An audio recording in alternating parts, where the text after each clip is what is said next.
नमस्कार दर्शक बंधु, आज तोरी तो सीरियल आपण मैंने देखा पाइबे। रूही कहबे सीए मते जेल पठेछि, मु भी ताको जमा छाड़बिनी।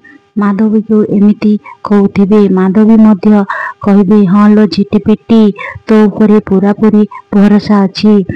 कहबे मु किछि भी बुझी पारुनी। सीए चिकी चिकी रूही कहब चिकी यशोदा पाखरे केमिति पहुँचिला मु किछि भी बुझी पारुनी। आंटी पागल करी देव, ये नुहेलो पूरापूरी पागली करी सारलाणी रूही। माधवी को कहब से ही जानि सारिछि, मु ही चिकी को मारी सारिछि। माधवी शुणिकी आश्चर्य हो जिव। माधवी कहब तू कौन कहलु, तू चिकी को मारिछु? तापरे रूही कहब आमे जेउ चिकी को हैरान करुथिलु सेतिपाई से आम सहित एमिति करुछि। माधवी कहब सी आमको जेल पठेई देबनी तो? जेजेमा कहबे राम तू एबे पुलिस स्टेशन जा, आउ मो सिया को नेकी आ। राम कहबे मु चेष्टा कर सारिछि जेजेमा, किंतु केही भी राजी हो नांती। यशोदा रायचांद को ना शुणिले केही भी राजी हो नांती।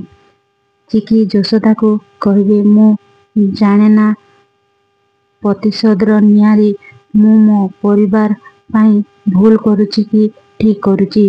यशोदा कहबे तू यदि एमिति इमोशनाल होई पड़िबु ताहेले हारी जिबु। चिकी कहबे ना मो ताको एमिति हैरान करिबी, से केबे भी सेठू मुकुली पारिबनी। यशोदा कहबे आउ राम को कौन तू छाड़ी दबु? चिकी कहबे ना माँ, मते जो कष्ट जंत्रणा रे से माने मारिथिले मु से दिन को केबे भी भूली पारुनी।